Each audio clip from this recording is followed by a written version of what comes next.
Hello artists, today we're going to make some dragons inspired by the Wall of Nine Dragons in the Forbidden City in China, in Beijing.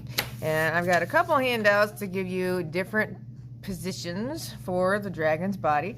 If this is too hard to understand because of the colors or the position, I also have one that is drawn, which might make it easier for you to see. And you get to choose the level of difficulty for your dragon. Just make sure it looks like a Chinese dragon, which is made up of different kinds of animals, which we talked about in class.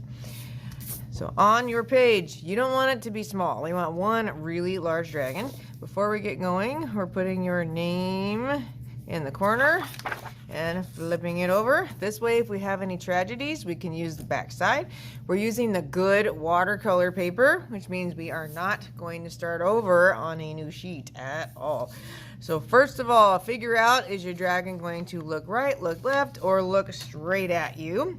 So I think I'm going to make one that looks straight at us, and I'm just starting with a generic shape for the head, making it really large. I'm drawing really light. That way I can erase. So erasing is important.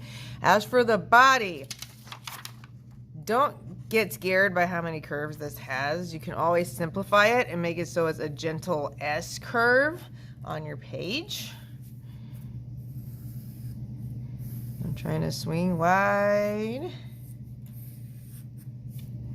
And then I'm going to repeat that line farther down. Make sure it ends in a point. Then it's time to add more features. Now we're starting out just drawing the contour lines. These will be the main outer lines of the dragon. So we're not going to do the scales yet. For example, we're not going to draw the hair on its face yet. The main features, so the head, the body, the legs, some of the facial features.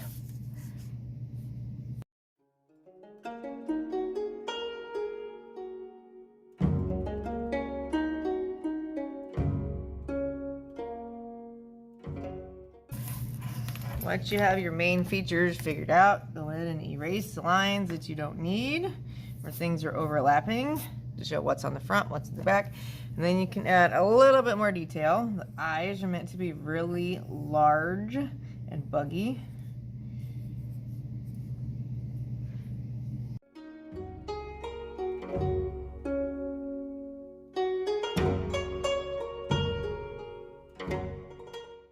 Once you're pretty satisfied with the main shape for your body, you get a choice.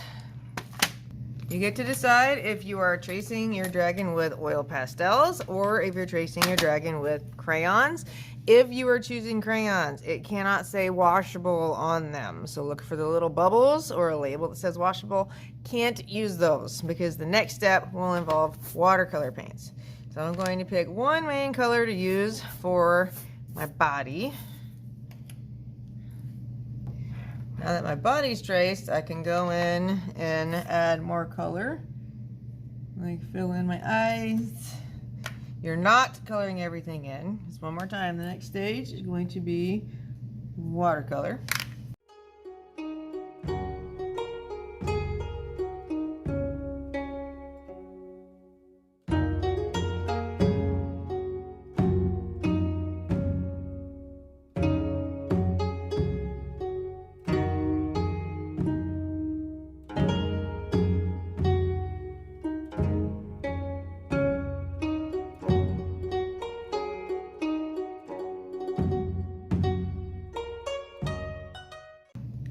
Now that our dragon has all of its details, oh yes, have to add my teeth. They're there, but they're hard to see. So the dragons tended to be outdoors because they were outdoor creatures. So you get to decide, is it going to be water and mountains, water and clouds? Where are they? Keep it simple. Because if you look at the dragon wall, it's just waves and clouds.